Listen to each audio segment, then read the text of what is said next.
நீங்கள் ஓட் போடுற விஷயம் கூட ஏஐ ட்ராக் பண்ணுதுன்னு தெரியுமா? பாலிட்டிஷியன் டேட்டா சயின்ஸை யூஸ் பண்ணி எலெக்ஷனில் எப்படி வின் பண்ணுறாங்கன்னு தெரியுமா?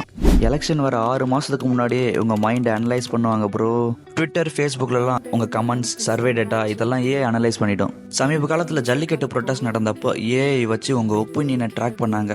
நீ யூடியூப்ல சாங் பார்க்க போற, சடனா எலெக்ஷன் ஆட் வருது. நீ சோஷியல் மீடியாவில் எங்கேயாவது சர்ச் பண்றப்ப எங்க ஊர்ல காலேஜே இல்லை அப்படின்னு சொல்லிட்டு எலெக்ஷன் டைம்ல பொலிட்டிஷியன் உங்க ஏரியாவுக்கு வந்து நாங்கள் காலேஜ் கட்டி தரோம் அப்படின்னு சொல்லுவாங்க. இதெல்லாம் எப்படி அவங்களுக்கு தெரியும் நம்ம ஊருக்கு இதான் வேணும்னு? எலெக்ஷன் டைம்ல வாட்ஸ்அப் ஃபார்வர்டை நம்பிடாத ப்ரோ. பொலிட்டிஷியன் பேசுற மாதிரி தான் இருக்கும், ஆனா பேசிருக்கிறது ஏஐயா இருக்கும். எலெக்ஷனுக்கு 1 வீக் முன்னாடியே நியூஸ் சேனல்ஸ் எல்லாம் யார் வின் பண்ண போறாங்கன்னு சொல்லுவாங்களா? நம்மளுடைய பாஸ்ட் ஓட்டிங் டேட்டா வச்சு ஏஐ ப்ரிடிக்ட் பண்ணிடும். 2019 லோக்சபா எலெக்ஷன்ல ஏஐ ப்ரிடிக்ஷன் பண்ணது 90% கரெக்டா. இனிமே பாலிடிக்ஸ்ல ஸ்பீச்சை விட டேட்டா சயின்ஸ் தான் bro powerful. Politician AI use பண்றது நல்ல விஷயமா கெட்ட விஷயமா? அண்ட் தென் உங்க ஃபேவரட் பொலிட்டிஷியனோட நேமை கமெண்ட் பண்ணுங்க.